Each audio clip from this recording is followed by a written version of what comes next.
আচ্ছা, এবার আমি আরেকটি গুরুত্বপূর্ণ টপিক নিয়ে আলোচনা করব, যেটা দোয়াল দল। দোয়াল দল ক্ষেত্রে আপনাকে অবশ্যই দুইটা ক্লজ একই টেন্সে ব্যবহার করতে হবে, আর অবশ্যই দুইটা ক্লজের ভিতরে একটা বিপরীতমুখী সম্পর্ক দেখা দিবে। এখানে বিপরীতমুখী সম্পর্ক প্রকাশ করবে। তো আমরা একটু উদাহরণ দেখলে সম্ভবত আরো ভালো ক্লিয়ার হতে পারবো। তো এখানে একটা প্রথম উদাহরণ সেটি হচ্ছে, দো he played well he didn't win. এখানে একটা বিষয় খেয়াল করেন যে এখানে ভার্ব হচ্ছে প্লেড, আর এই ক্লজটাতে ভার্ব হচ্ছে ডিডন্ট। তো ঠিক আছে, আমরা এখানে দেখতে পাচ্ছি যে এখানে যে আপনার ভার্বটা আমি ইউজ করেছি, এই ভার্বটা পাস্ট টেন্সে আছে, আর এখানে ভার্বটা পাস্ট টেন্সে আছে। আমি কিন্তু প্রথমেই বলেছি দোয়াল দলের ক্ষেত্রে দুইটা ক্লজ একই টেন্সে ব্যবহার করতে হবে, তাহলে এই শর্তটা কিন্তু এখানে প্রযোজ্য হলো। এরপর আমরা দেখতে পাচ্ছি যে বিপরীত বোধক একটি কথা কিন্তু থাকতে হবে। তো এখানে খেয়াল করেন, সে ভালো খেললো, পাঁচটাই ঘটনা, তারপরেও সে কি করলো না, জিততে পারলো না। তার মানে এখানে অবশ্যই বিপরীত কথা দিচ্ছে। ভালো খেললে তো অবশ্যই জেতার কথা ছিল, কিন্তু সে ভালো খেলার পরেও জিততে পারে না। তার মানে এটা বিপরীত বোধক অর্থ দিচ্ছে। তার মানে দুইটা শর্তই কিন্তু এখানে প্রযোজ্য হলো।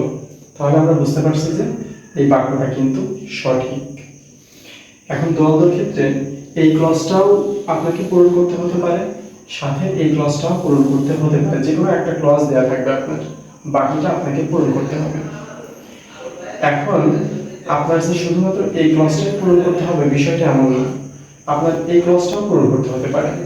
যখন এই ক্লজটা আপনাকে পূরণ করতে হবে, সেই ক্ষেত্রে সবসময় যে আপনাকে দোয়াল দিয়ে ব্যবহার করে বা দোয়াল ব্যবহার করে আপনাকে পূরণ করতে হবে বিষয়টা তো এমন না। যে কোনো ক্লজ, যে কোনো কনজাংশন ব্যবহার করে কিন্তু আপনি পূরণ করতে পারেন, তবে বাক্যের সাথে অবশ্যই সেই ক্লজটার সামঞ্জস্য থাকা লাগবে। দ্বিতীয় যে উদাহরণটা এখানে আছে, যে অলদো হি ওয়াজ ব্রিলিয়ান্ট, যদিও সে মেধাবী ছিল, he didn't gate A plus, say plus পায়নি। এখানে ভার্বের দিকে একটু খেয়াল করেন, ডিডন্ট, এরপরে আরেকটি ভার্ব হচ্ছে ওয়াজ, তাহলে দুটোই পাস্ট টেন্সে আছে। তাহলে প্রথম শর্তটা পূরণ করেছে। এরপরে দ্বিতীয় শর্তটা হচ্ছে অবশ্যই বিপরীতমুখী কথা হতে হবে। কেউ ব্রিলিয়ান্ট হলে, মেধাবী হলে অবশ্যই তার এ প্লাস পাওয়ার কথা ছিল, কিন্তু সে এ প্লাস পায়নি, তার মানে বিপরীত কথা প্রকাশ পেয়েছে। তার মানে এখানে দুইটা শর্তই কিন্তু প্রয়োগ করা হলো বা প্রযোজ্য হলো। এরপরে তৃতীয় নাম্বার যে উদাহরণটা লেখা আছে, সেই তৃতীয় নম্বর উদাহরণে আমরা চলে আসি। এখানে দো হি ইজ ডিসঅনেস্ট, যদিও সে অসৎ, এভরিবডি লাভস হিম, প্রত্যেকেই তাকে ভালোবাসে। এই বাক্যের আগে ভার্ব দেখবো আমরা কোন টেন্সে আছে। এই বাক্যের ভার্ব হচ্ছে ইজ, প্রথম ক্লজটাতে। দ্বিতীয় ক্লজটাতে ভার্ব হচ্ছে লাভস, দুটোই প্রেজেন্ট টেন্সে আছে।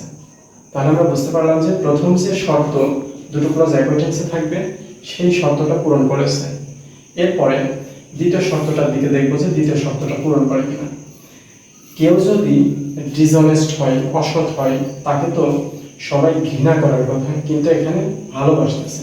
তার মানে অবশ্যই বিপরীতমুখী কথা দিচ্ছে। ডিসঅনেস্ট হলে তাকে ভালোবাসার কথা তো ছিল না, তাকে ঘৃণা করার কথা ছিল, কিন্তু যেহেতু ভালোবাসতেছে তার মানে বিপরীতমুখী কথা দিচ্ছে। তার মানে দুইটা শর্ত কিন্তু এখানে পূরণ করলো।